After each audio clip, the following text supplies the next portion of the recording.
अस्सलाम वालेकुम रहमतुल्लाहि व बरकातहू वीवर्स। ये हमारे पास एक डक्टेबल एसी है और इसकी कंप्लेन ये है कि इसमें से साउंड आता है। और साउंड किस चीज़ का आता है? हमारी जो ये डक्ट है, पीयू टाइप की डक्ट है, इसमें फोम की डक्ट बनी होती है। ये पूरा मटेरियल फोम है।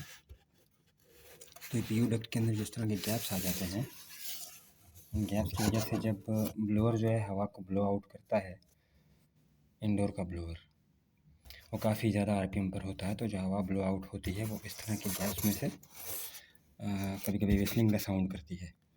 तो कहने का मतलब ये है कि अगर डक्टिंग के अंदर इस तरह के गैप्स होंगे तो साउंड का इशू ज़्यादा आएगा।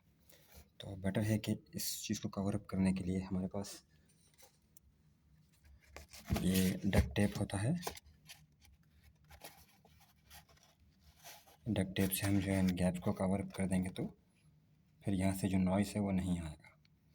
Thanks for watching the video.